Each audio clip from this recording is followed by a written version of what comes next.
Hi, everyone. Dorothea Hendriks here, your communication coach in presentation skills and in the art of public speaking. My guest today is known for her leadership. My guest today is Jennifer Levers. Jennifer is a global senior sales director with Mary Kay Cosmetics. She holds the distinction of being one of Mary Kay Canada's top 10 leaders. And together with her mother, they hold the honor of being the longest running active Mary Kay director team in all of Canadian history. Jennifer has been with Mary Kay for over 35 years, and in those 35 years, she has helped people unlock their potential to achieve their dreams. I mean, quite amazing. Welcome, Jennifer. Oh, thank you, Dorothea. It's an honor to be here. Well, I'm so glad. I have a number of questions that I want to ask you about leadership and team building, how you build your team, what people say about Mary Kay, and some of your most amazing stories. I know that you've had a fabulous selection of trips you've taken and some challenges that you faced, and you've all just done them with great aplomb. So here we go. My very first question to you. You've reached a point of incredible success in Mary Kay. You're a global senior sales director. You've been awarded like at least 9 pink Cadillacs, which is like a recognition in itself. Where do you go from here? Oh gosh. Well, I really think we just don't stop learning, and I've always leaned into what's next. How can I grow the woman in the mirror? And I think when we are growing us, we can lead others differently, right? To take the next step, you need to move into an area that you haven't lived in. And so we have, as a team, we have a big goal to break records in Mary Kay Canada. And breaking records for myself is something that I get very passionate about because I know that in that growth, um, I become a better person, a better wife, a better mother, a better leader of the community. And I think that in that there's gifts that you're giving back. Mm. So it's all about growing, about becoming more, learning more, developing more. And so that process, of course, has been going on because you started out as a consultant and now you're a global sales director. Your growth has included probably how you communicate because you're talking about being better at your job, better with family, better as a parent. How has your communication style, or has your communication Oh, style changed yes. over the years? Oh, yes. Yes. I look back and I think that one of the things I love most about, you know, looking back over these decades is giggling and laughing at myself and the things that I said and did. And I mean, how has it changed? I do a whole lot more listening than I did in the beginning, where I would do a whole lot more talking in hopes that I would hit something that you got excited about. Now I can hear what would get you excited because of the questions, because of the piece. And so, yes, in the years, I have changed dramatically and have had many influential people in my life that have taught me. And I was a great student. I still am. I think that when people know that absolutely every person that they encounter will teach them something, even if it's something they would not repeat or would not, you know, copy. Everyone is your teacher. Mm. And that's an interesting perspective in itself about viewing everyone as your teacher, that when you look out, you get up in the morning, it's a learning experience. Have you always looked at this way, that life is a learning experience, or where did you pivot to understand that? No, I believe that I was raised that way. I had beautiful, wonderful father that just was full of humor and fun and very charismatic. My mother's a kindergarten teacher before she became a Mary Kay sales director, and so we had a lot of fun in our family. And But the learning part was always on the table. What could we learn? How could we support others? How could we learn from them? And so I feel like I was raised that way prior to joining Mary Kay when I was 19 years old. That's wonderful to hear. Because I think for many people, the idea of learning, they come in knowing and Yes. realize later on that it's actually learning is the better approach to use. So, in terms of your leadership, which you are a leader in Mary Kay and have been for many years now, what's the biggest challenge you've had to face in your leadership position, and how did you deal with that challenge? I really think that the biggest challenge for me has been working with people that don't necessarily want to stay the course. And then, you fall in love because you get to know these people and you're riding with them and it's exciting and it's so much fun. And then for whatever reason, if they decide that they are going to step down, move into something different, change, pivot, leave, I always felt like, oh, now it's just me and I've lost you. And if there's anything that Jennifer had to work with, and we're all so different, is just that little broken heart, the Mm, broken heart of working with wonderful people that may not take the whole long journey that I had chosen to do.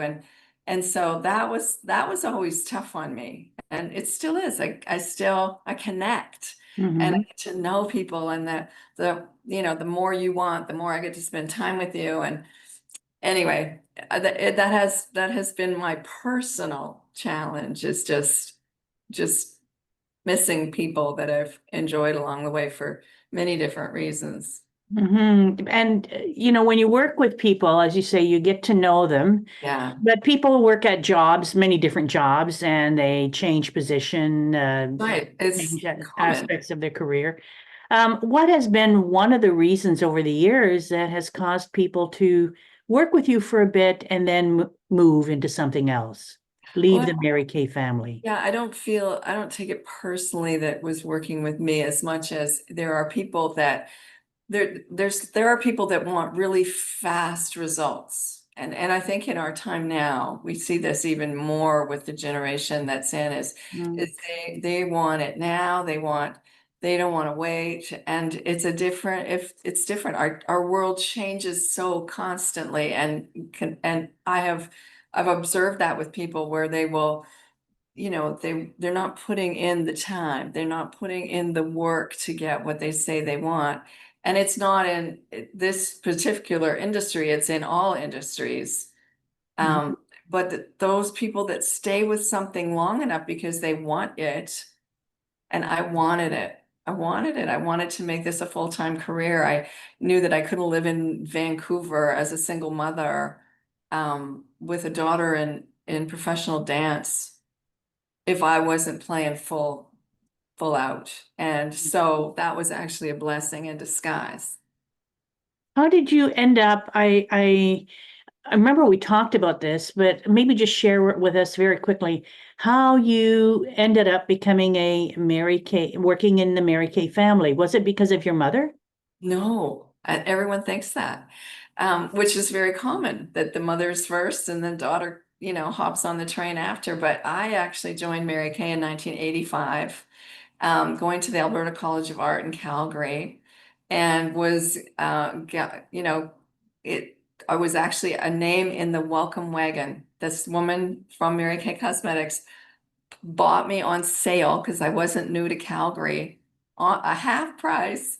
And these names, and I was in the pack of names, and she called and said, hello, I'm Beverly Clendenning on behalf of the Welcome Wagon and Mary Kay. You've won a complimentary facial. Blah. And I screamed, I yet to have had anybody scream this to me. I've never won anything.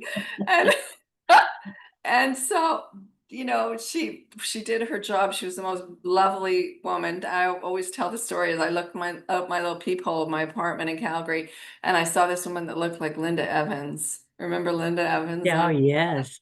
From Dallas, That's yes. how she looked. And she was so beautiful. Anyway, she did her job. She was a teacher of special needs. This Mary Kay was her side gig.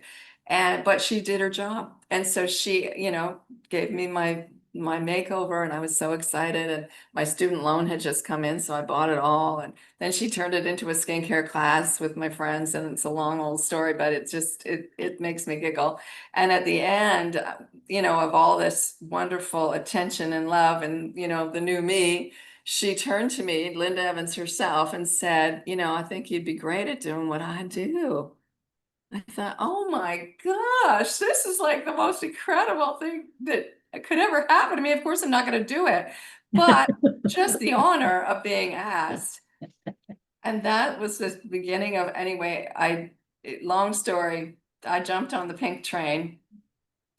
And with the encouragement of my father and the dismay of my mother, who was going, "What are you doing? We didn't put you through, college for you to be selling lipsticks." And she was right against it. That's that same woman that is now 82 years old and has just earned her 16th company car with Mary Kay, my mother. Mhm. She and I, it took her 4 years to get excited about what I did. And And yet so she was in Mary Kay at the time. she was not, I was in Mary Kay. She was not. Oh, she wasn't in Mary Kay yet. Oh, No, she bought the product and started loving her skin and yeah. going, maybe there's something to this, but it was a long go. And I finally invited her to a Mary Kay event in Vancouver. They were still living in Alberta, my parents, and she came to something, and I think she realized not everybody was my age. They were more her age. At the time, I was 20 and my mother was in her 40s, and she's like, wow, oh, and next thing you know, she's saying, I think I could do this. I just about fell over because I didn't have that support. And now I tease her all the time. I go, yeah, mom, because I was to say, oh, I'm going to earn a car with Mary Kay. She said, don't you tell me that's not going to happen. Oh my goodness. And she just would give it to me. And now 16 cars later, my mama, Yeah. it's just crazy. So we have had the most fun working together. The most fun. It's just been such a blessing. But Wow. yes, I'm her senior director. What a wonderful story. I mean, this almost sounds like movie material to me, right? But it's Oh, we've got, wonderful. So as you were starting, Mary Kay, there are a lot of misconceptions about yeah, Mary Kay. Well, different companies because people see them as multi-level and all right. this other type of stuff. How do you approach that? Did you think about that when you were asked to join Mary Kay? No, How do you handle that? I didn't know what the word wholesale meant. I thought the word wholesale was the whole price. Oh, Like, I'm telling you, it was just a blessing that this kid was too dumb to doubt, because I landed in the greatest company on earth. But we are what you call, yes, I'm going to address that because it's so true. It's people will put you under this multi-level marketing umbrella that everybody wants to place you. Mary Kay is a dual marketing.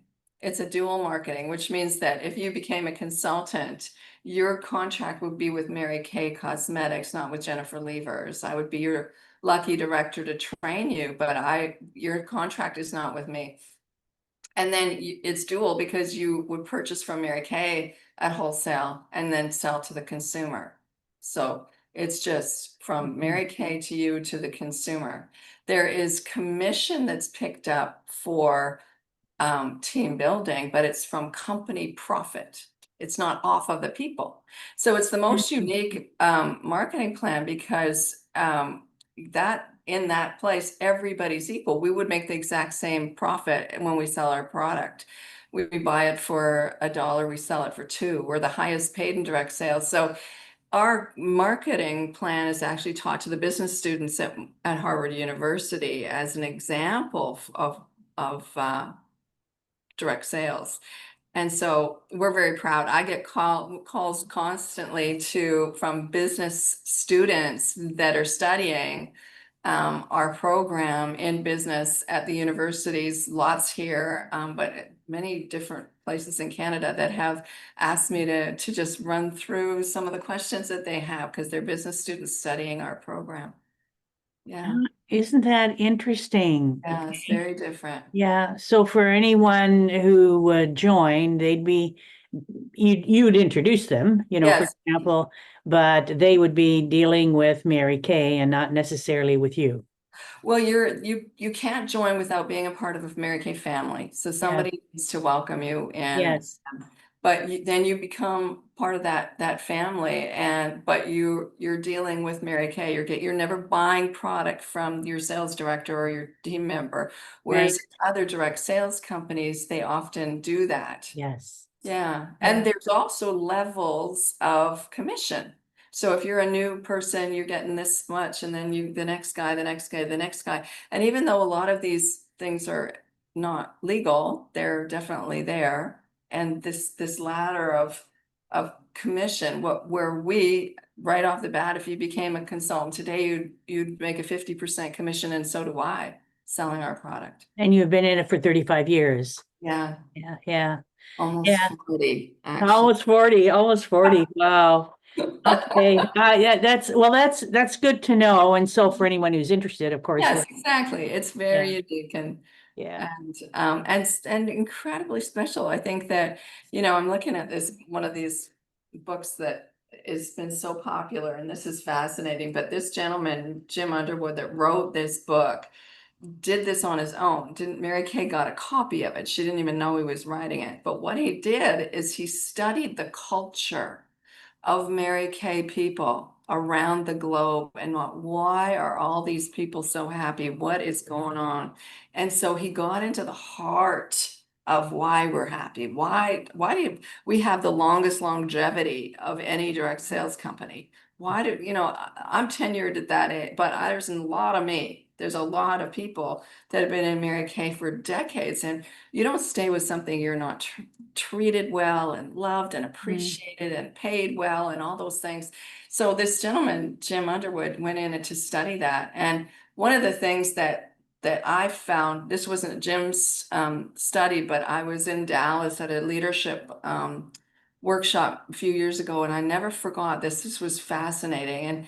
And they had done a study with national sales directors around the globe. So around the pink globe, from our third world markets, to the European market, to the Philippines, China, everywhere, Russia, all around the world, Mexico. And they did a study on these national sales directors and what the common denominator was within these women. And the thing that they found is the common denominator was the ability to navigate through pain quickly. Interesting. Could you elaborate on that? Yes. So as you mentioned earlier at the beginning of my introduction, you said, you've gone through, of course, in all of these years, there's ups and downs and challenges in life and loss and all the things that happen besides these wonderful big moments of, your celebrations. And what they knew about these women that had hit the peak levels of our company and did these studying, didn't matter what market they were in, didn't matter, because everybody wants to look at another market and think they're lucky because. Mhm. What they found is that these women were able, this top group of top leaders were able to navigate through pain quickly.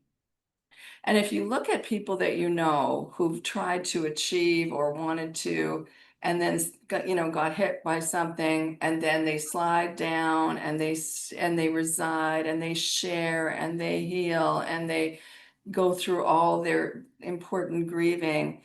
What happened was these women would get a hit, whatever that hit was, but they got back up on their horse faster. So And what was it that prompted them to get on it their, was it was how they're wired or how they worked on themselves, or it was different obviously for each and every person. But if we look at the success of the levels these people hit, they didn't take years, months to get over a blow. They did it with grace. They did it however they needed to, but they got up faster. And I really paid attention to that when I look at some of the hits and the blows that I've had in my life. Through the grace of God, I've been able to have that stamina where I have gone, okay, this hurt, this was hard, this was tough, but I'm tougher than that. And so back to working with the girl in the mirror, which has been the greatest gift. If you take away all the diamonds and the cars and the trips around the world and all the stuff that I have received from Mary Kay, the thing I'm most proud of and has become the thing that I treasure the most is my personal growth. Mm-hmm. That's your biggest gift, your ability to get up. So there is no, is what seems to be popular, on media now, is victimhood. Yeah. You're not sitting down and feeling sorry for yourself. This is what's happened. This is where I am. This is what I need to do to pull myself up, and you And pull yourself up. and I Yeah. pull myself up. And it's not that I'm not feeling it. I think that when people are not feeling it, it will come back and show up later.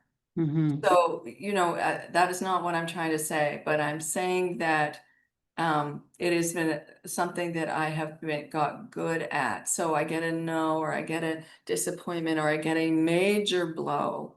And then I say, okay, you regroup, you feel it, you cry, you do whatever you need to do, and then you rebuild back to where you were with that same dream.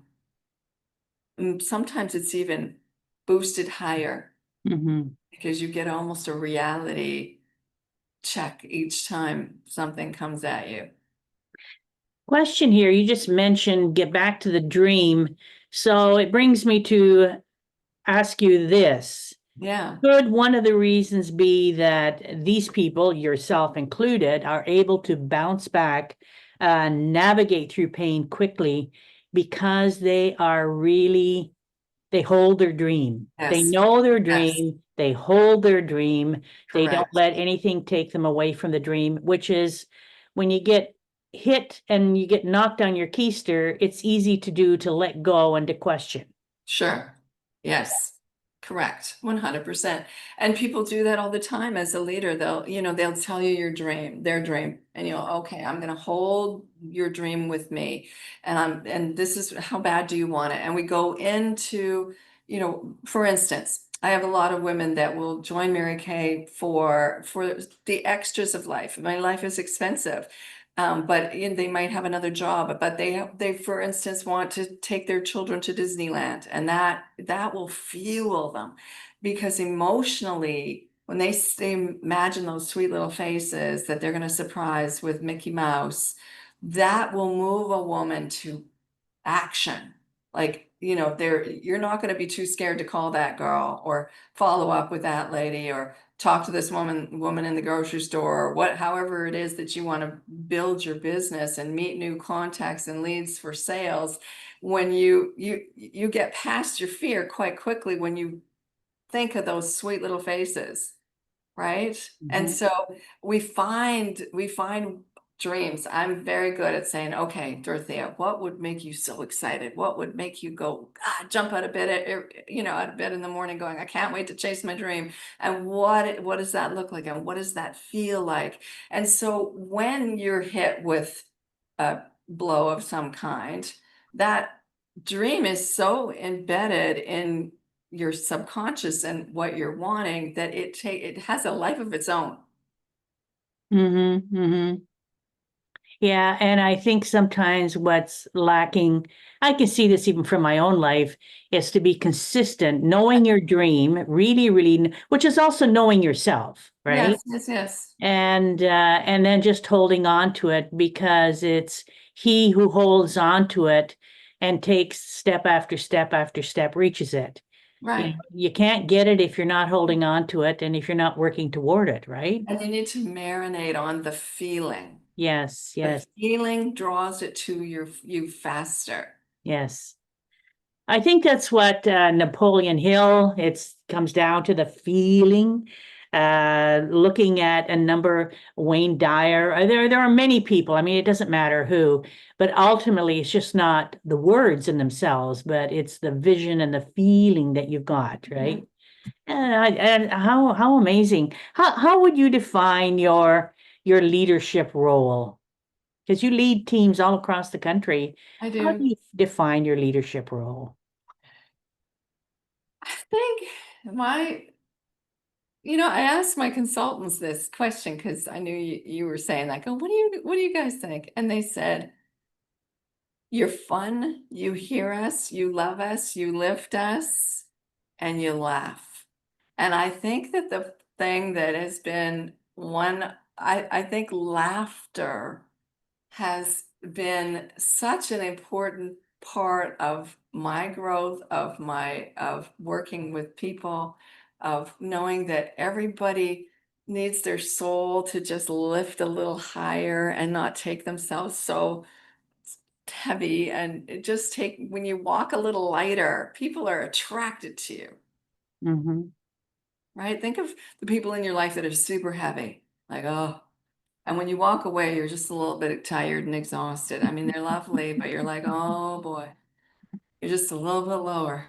But Hmm. then you're around the people that are like sunshine and happiness, and you just walk away after having lunch or a conversation or whatever, and you're just feeling better about yourself. You're feeling like, hey, I can do whatever I want to do. I'm feeling great. And so I think that people are been attracted to the fact that I have authentically been a lighter spirit in their life. Hmm. Hmm. And we need all the lightness we can get, really, on some days especially, right? Yeah, Exactly. and it's interesting, Jennifer, that you say that because that the laughter, the lightness of spirit, the joy, those are all what I call really warm fuzzies and things Yeah. that we really appreciate in our friendships and with people. But you've been recognized for building high performance results building teams. I think the words are results driven teams. That sounds pretty aggressive and quite the opposite of being fun, making people laugh, all those warm Well, fuzzies, because it comes down to the bottom line. Can you bottom be line. light and fuzzy and still reach the bottom line? You can. And well, because of how we market what we do. So in the pandemic was a crazy time for so many people, and many industries had a challenge. It actually was the opposite to us. We blew up in the pandemic because we shifted and pivoted. My husband pushed, he's a teacher, but he pushed me into learning and very quickly Zoom. Mhm. And I was very uncomfortable. I'm a public speaker, but I'm used to having an audience. I'm used to feeling your energy, hearing your laugh. And now I'm on this, all the squares, but they have to mute, so I can't hear if they're thinking my joke was funny. They can't tell. And so we're learning a new skill. It was crazy. But we decided to do this Hydra facial, which there was a woman in the US, a Mary Kay sales director, that actually was an esthetician. And she realized that in our lineup of Mary Kay products, we had absolutely everything in it in our lineup that they would use in a spa, Mhm. for a European spa facial, for a hydrofacial. And so we created this virtually online, and it was so fun. I thought, okay, we got to make this fun and exciting so everybody wants to hop on, and everybody's kind of freaked out and they're locked in their homes, and oh my gosh. And so we were kind of doing the whole mental health piece, lifting up people, going, come on to this hydrofacial. We're going to mail you samples in the mail, and then you get to try it. We're all going to do it together. Well, I decided to hire a DJ. This DJ's name was DJ Leanne, and she would spin for the stars, but there's no stars that were getting her to spin. It was the pandemic. So she was like, I'll take anything. She came on and she would start our events. So going, I'm DJ Leanne in the house, and I got Jennifer Levers, and we're doing the hydrofacial. And she was, playing music, and everybody was having fun. We were having fun. Well, that year we hit 750,000 in sales, where people were hopping on Zoom, and sometimes they didn't even have the sample, and they'd be like, I want that. I want to get the, we had fun. And Mhm. so then we decided to do a crazy game called The Amazing Race, Mary Kay style, which we had this team right across Nova Scotia, Newfoundland, Vancouver. We had the gang on Zoom, and we would do challenges that would push your bravery to talk to people, to ask, to build your business, to whatever. And so these were teams that were playing for each other so that their sales would match that they would have to lean into courage. And so, yeah, we were playing big ball, big ball. They were earning diamond rings, which is over $35,000 in sales personally for the year. Mary Kay would hand you your diamond ring. We weren't playing little chicken. We were playing big. And Mhm. they were playing big out. In fact, the winner of the team that year, they got to win land in Scotland, which Wow. was this big, put your name and your land deed. We laughed so hard. It was so much fun. And so, yes, they were paying bills. They were, putting money away for Disneyland. They were renovating a kitchen. Whatever their dream was, they were making that happen, but they had fun doing it. And So so, who decided on some of these? Well, you hired a DJ. Was it up to you as a leader of you have various teams, yeah. or did the teams contribute as well to make this such a fun, successful? Yes, I have a very dear friend called John Garum, and Yes. he's just brilliant and fun, and he's actually a wine sommelier. But he's got a mind for fun and for business. And I called John. He'd moved to Edmonton, and it was like we were in lockdown. And I go, John, I need you. Can you do a wine thing on my Mary Kay event and just educate? And he goes, well, of course. And I said, but I need your brain. I need to create excitement to have this team, you know, getting off of the television and the news and the sad and lifting so that we can, hit this $1 million goal. And he and I would brainstorm and then we'd take it to the team. But the thing, when you're talking about leadership, I'll tell you one thing that I know to be true. People will support what they help to create. Hmm. Mary Kay was so, and she taught us that over and over. People will support what they help to create. And so I knew how to bring them together and ask them, what do you think? What would get you excited? What kind of prizes would you love? What would you like to do with your income with Mary Kay? What motivates you? What moves you? Would you be willing to hop on, the events? Would you be willing to do this? Would you get excited about that? And when they have a voice and they're heard, Mary Kay taught us also that everyone has an invisible sign around their neck that says, make me feel important. So do you find that what makes them feel important was pretty consistent across the country? Because you have teams that span from Vancouver right over across to the East Coast to Nova Scotia and Newfoundland. Yeah. And everybody is very different. And, Mhm.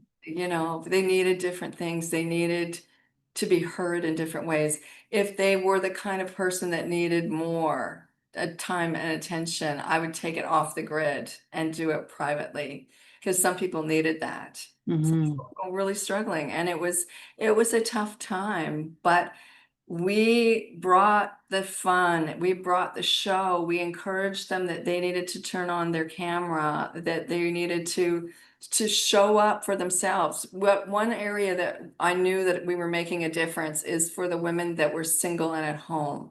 And that when we were all in lockdown, they didn't have to get up and have a shower. They didn't have to change out of their pajamas. They didn't have to put their makeup on. But when they did, and we encouraged it, and when the pandemic lifted and we went into our world started coming back to what it was, the tears of the mental health piece that came onto the table saying, I knew you expected that I had my makeup on, that I brushed my teeth and brushed my hair and nobody would know but you.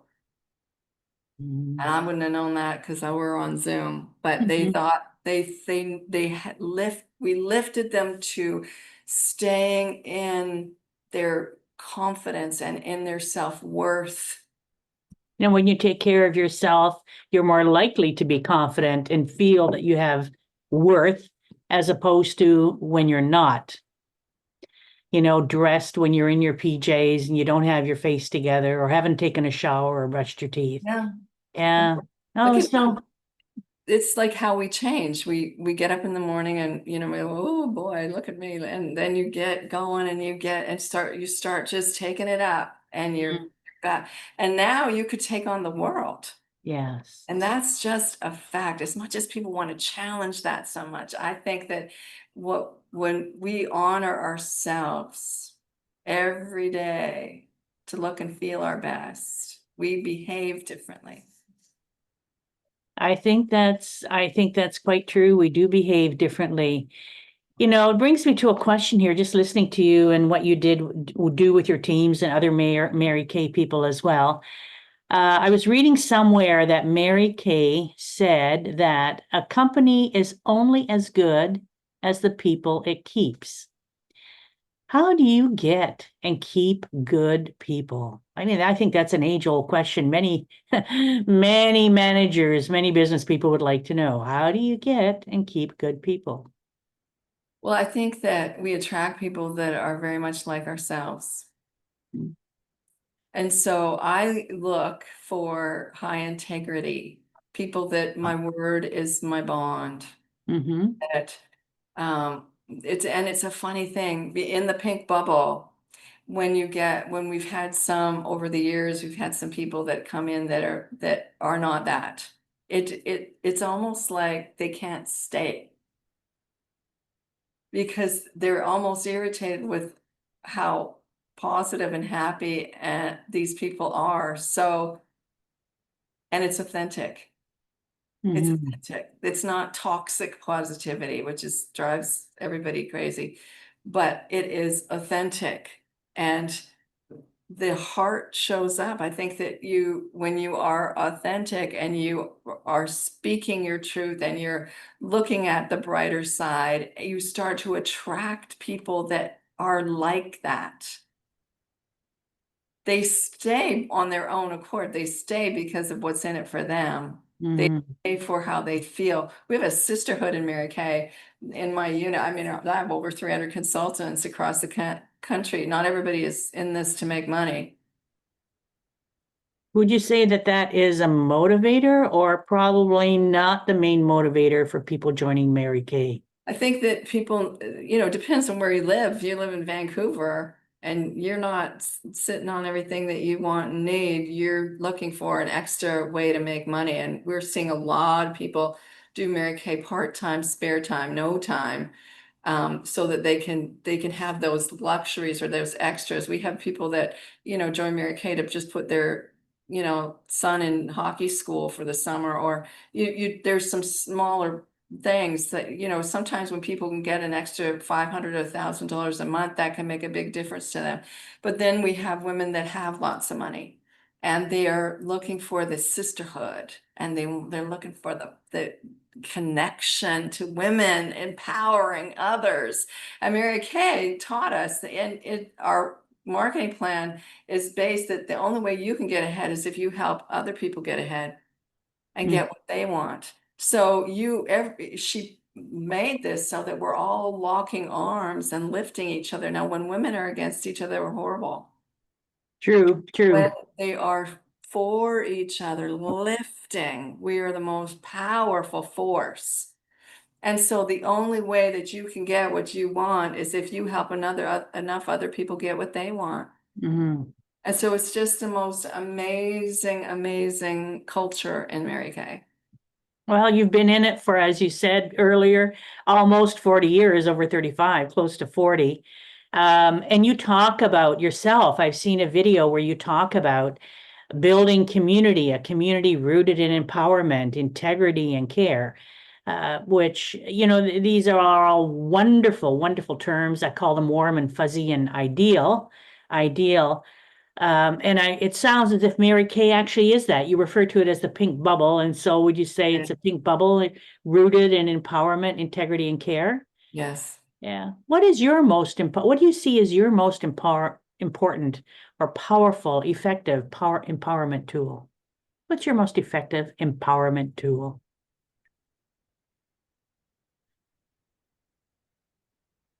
hearing you, Mm-hmm. That's, seeing you, yeah. um, talking to you. I feel like I ride elevators for a living. I even met my husband on an elevator.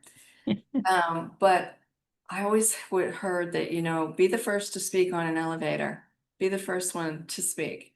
And sometimes I'm on an elevator with people who don't know a word of English, and we can have a whole conversation all the way to the lobby, like, woo, woo, woo. And Mm-hmm. it's just, and they're so happy, and it just makes people happy. You can say anything. Weather seems to be the easiest topic for a lot of people. It's like, whatever the weather is, we can talk about it, but their eyes light up that you see them. It's never the conversation Mm-hmm. detail. It's the I see you are here. It's and it makes me feel great. I love just saying hello. Now, I was raised in a small town, and when I moved to the big city, I was saying hi to everybody, and they looked at me like, "Do I know you?"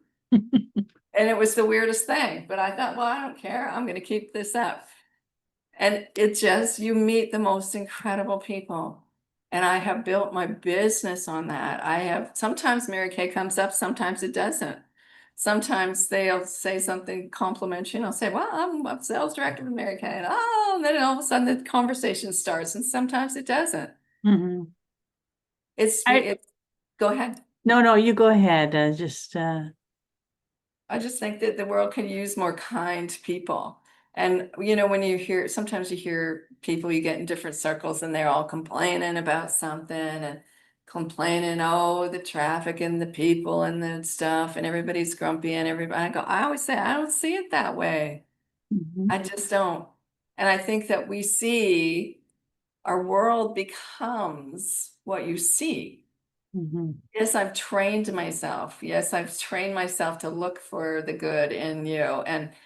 And sometimes you have to dig real deep to find it. But one of the other little, you're asked that same question, what I feel that it's kind of my secret superpower has been is to look at intention. So many years ago, I had a girlfriend that her husband was in finance, and they had accumulated, hardworking, good amount of cash, and they lived a good life. And she was a Mary Kay friend of mine. Anyway, he kind of handled the money, and that's what he was great at it. But one day he got caught up in something that was too good to be true and lost a lot of their money. And she didn't know he had gone in and to do this. And so when this news and this information had come to her, she was devastated and was rocked to her soul, just, in many different emotions. And she had gone to a therapist, and the therapist talked about the intention of her beautiful husband. And she said, what do you think his intention was? And she bawled like a baby. She was ready to leave him. And she bawled like a baby. And she said, well, his intention isn't matter. He lost, all these millions of dollars. And she said, but what was his intention? And she cried and said his intention was to triple that, to make more. And she realized right then and there that if she looked at the intention, mhm, there was still this incredible love there.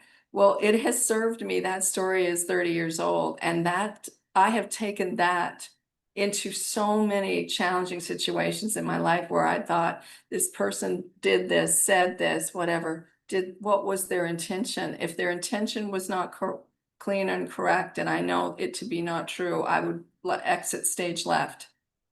mhm, But if I knew they messed up, like I'm sure I have done a million times too, and I hope that somebody would give me the grace of knowing what my true intention was, then that is one of the things that have taken into my leadership of over all these years, where people make mistakes, they say funny things, they say hurtful things, and then knowing that hurting people hurt people is gives you even more forgiveness to everyone who's just playing the human game. mhm.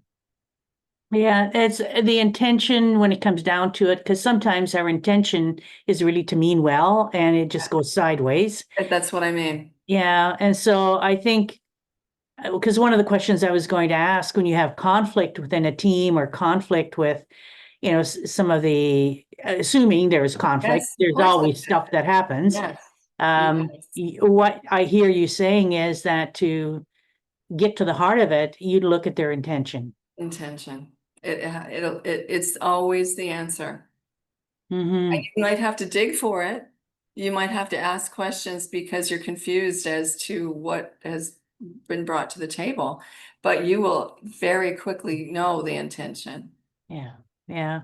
I guess, would you say that that is one of the greatest lessons that you've learned in your almost 40 years with Mary Kay? What? It's one of them. I think the greatest lesson is to work with me and to know that that we all have this inside, there's so much more that we can do. Mhm. That when I've learned to have 3 seconds of courage, my life has changed many, many, many times over. And so I teach 3 seconds of courage. What could you do in 3 seconds?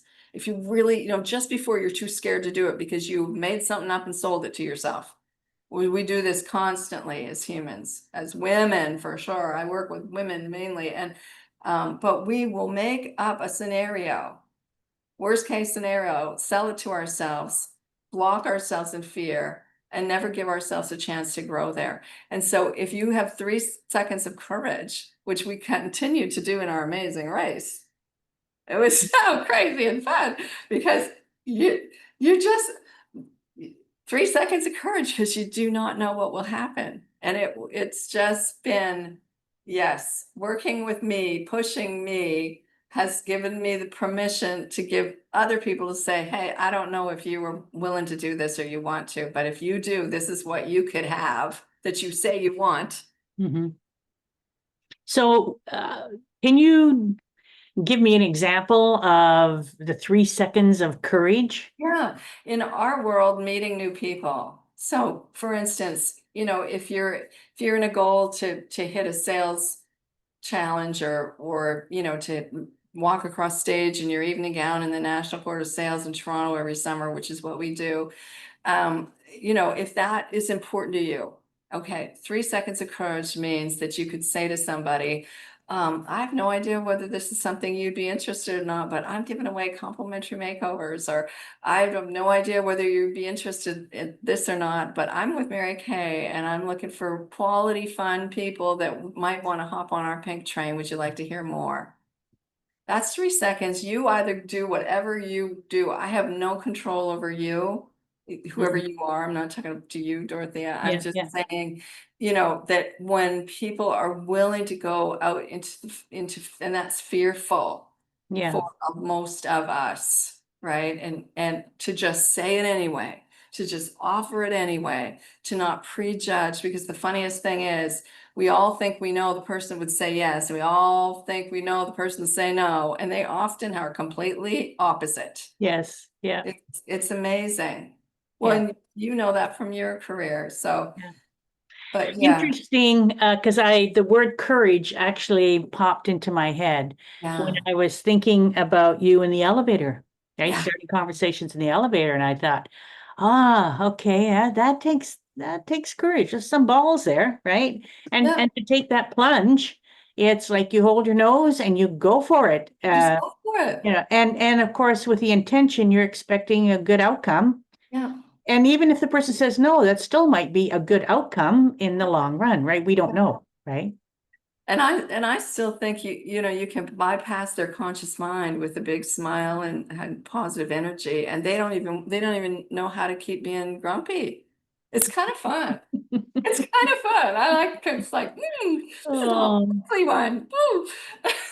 in a way, you've answered some of my questions about self-limiting beliefs, but I'm going to ask this anyway. When you have people coming, and Mary Kay is about sales. I mean, that's how you move forward, about making people feel good, but ultimately you're selling.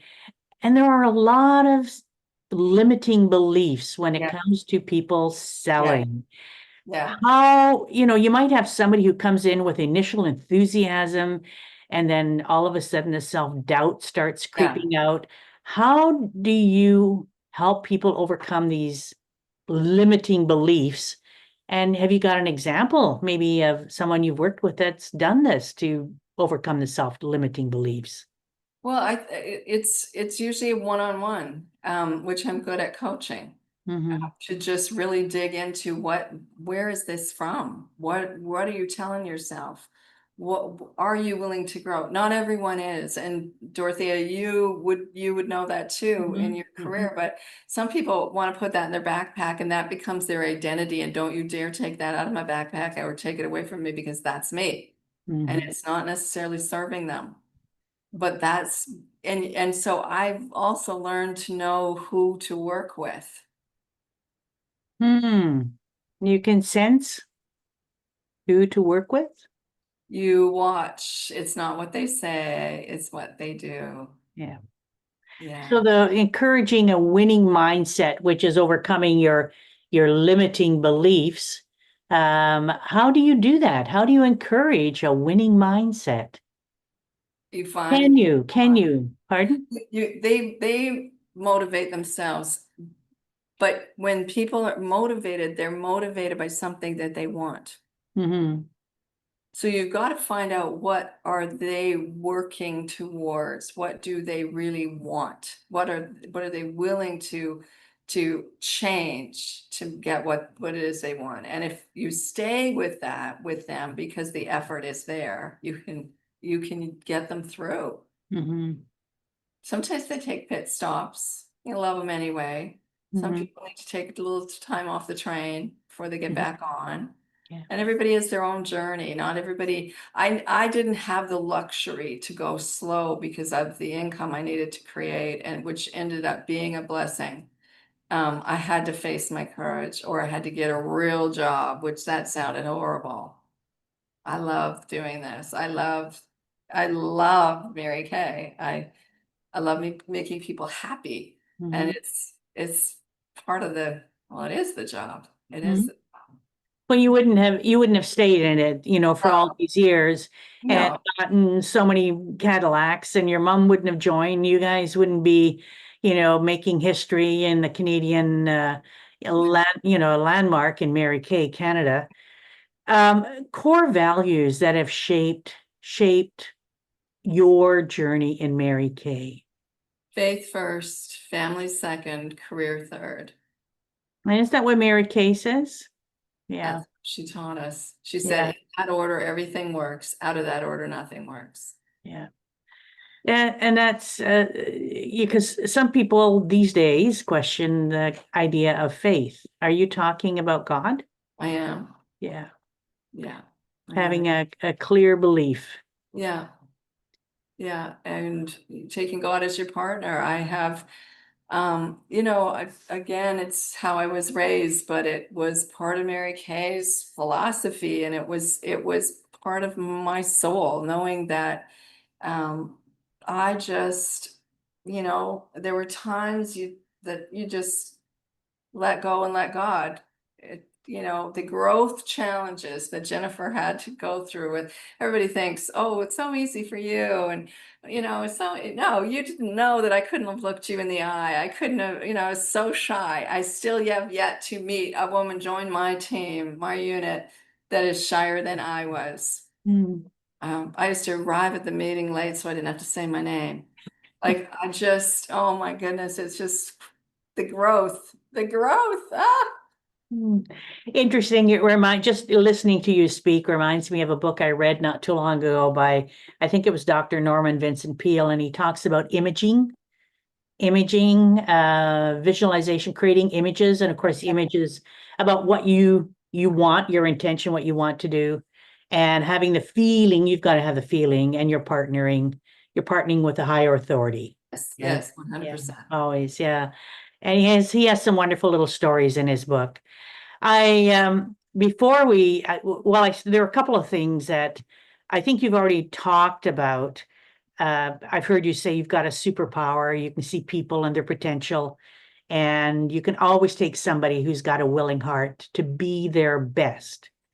So in your toolkit, I guess I'll call it a leadership toolkit, what strategies do you have when it comes to helping people sell and be their best? Be their best at selling, because ultimately you are the leader of driven sales teams, right? I mean, that's a big part of the success.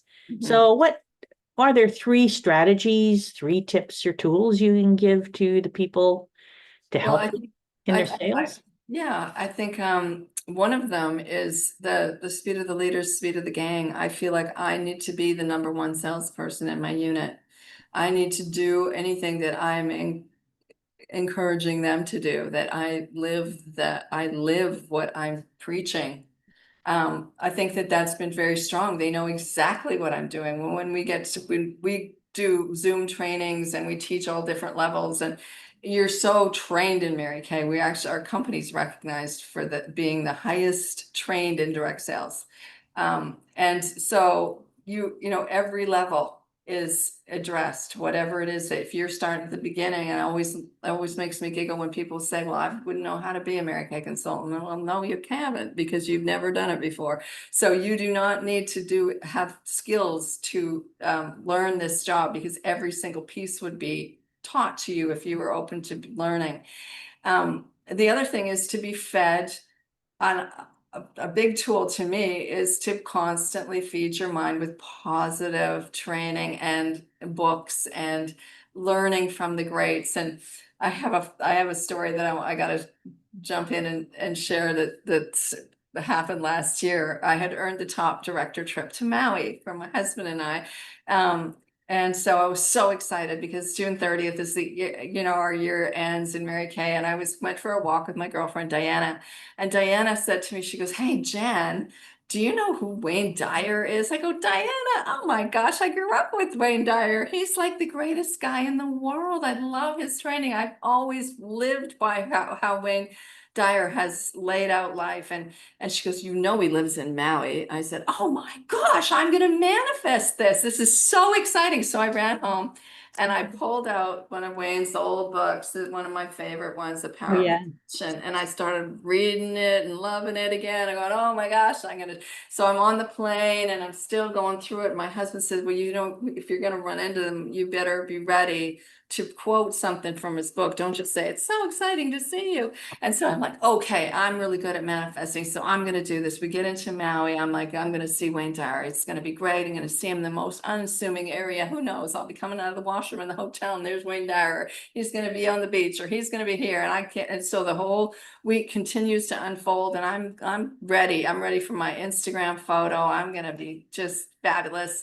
And me and Wayne. And so the trip continues. And now oh my gosh, haven't run into him yet, but that's okay, because you never know. You never know. We're leaving now. We're flying into San Francisco. And I thought, wouldn't that be the greatest story of all, that I run into Wayne Dyer in San Francisco?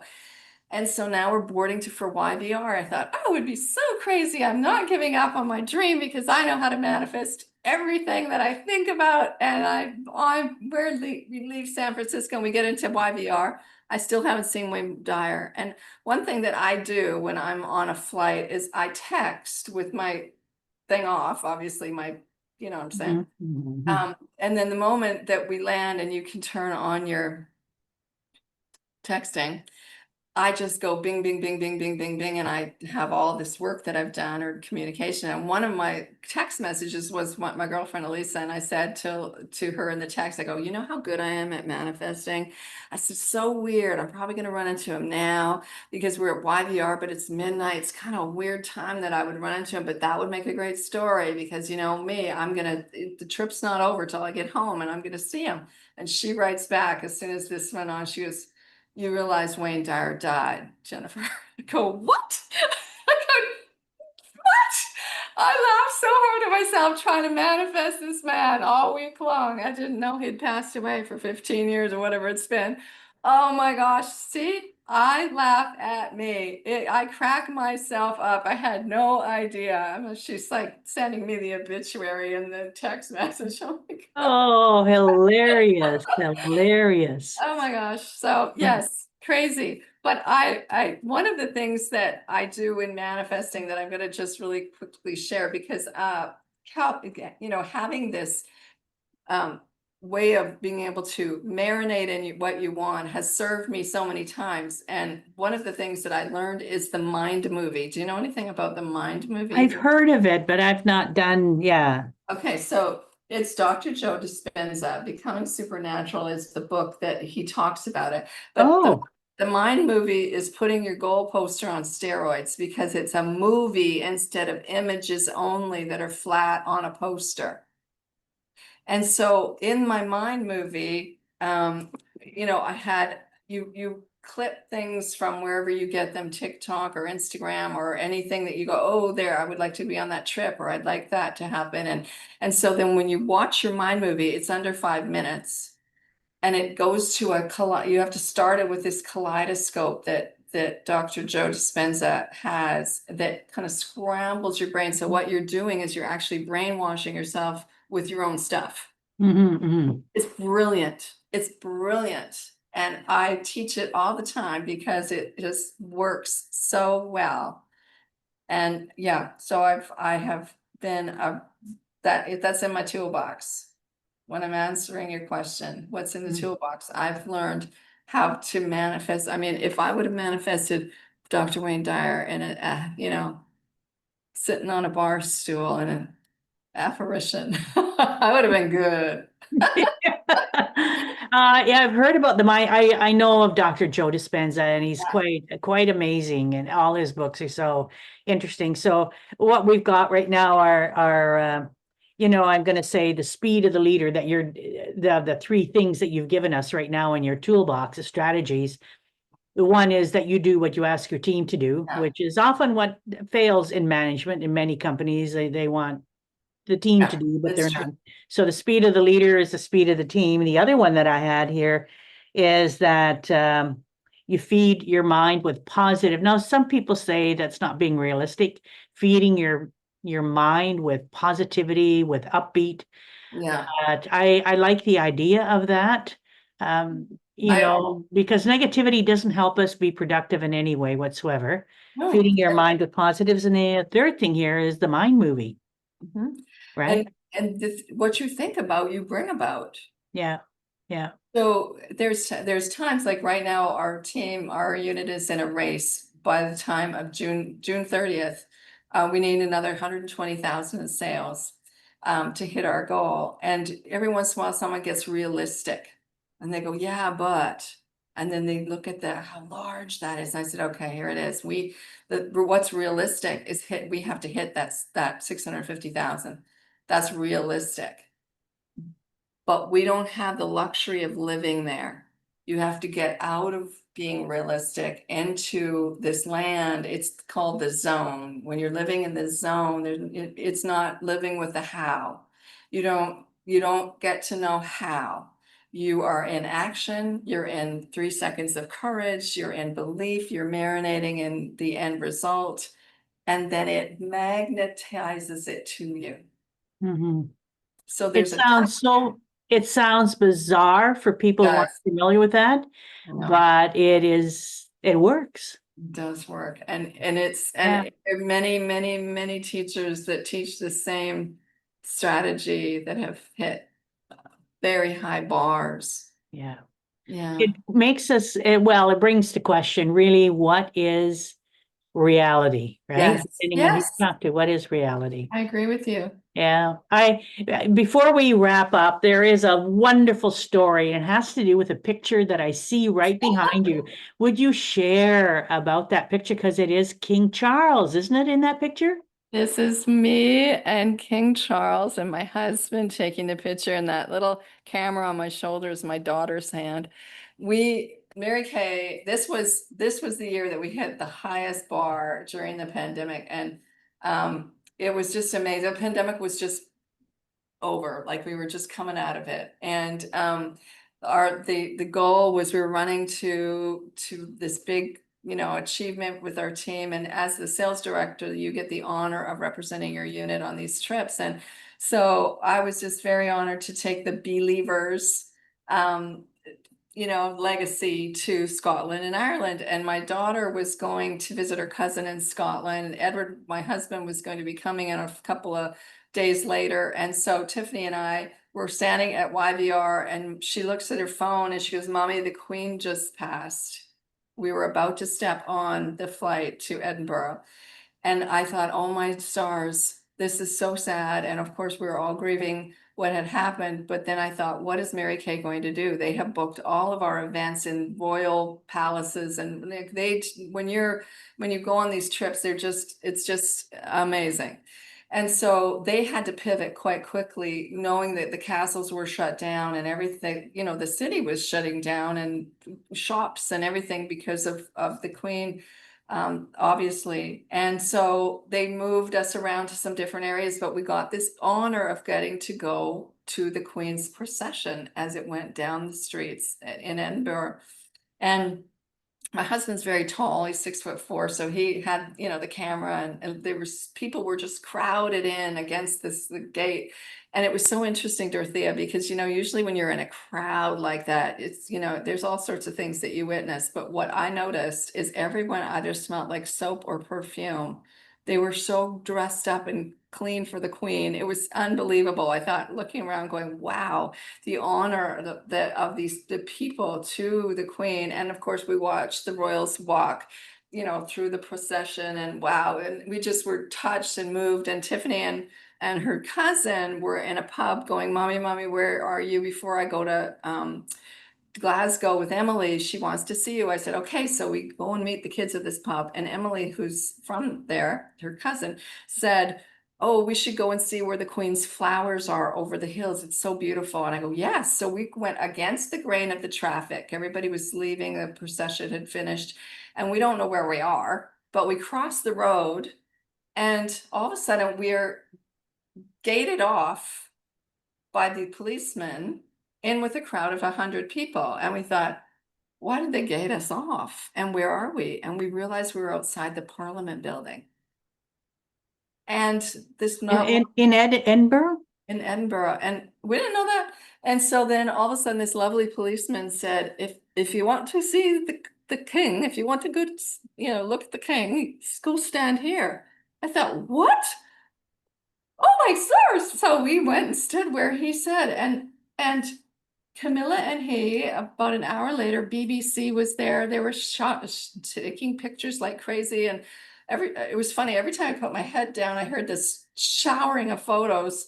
And there was this woman that was beside me, two women on this side, and this boy, Caleb, and then this elderly, lovely woman she kept reapplying her lipstick over and over. And she was so cute. And she goes, "What you gonna say to the king?" I said, "Pardon me?"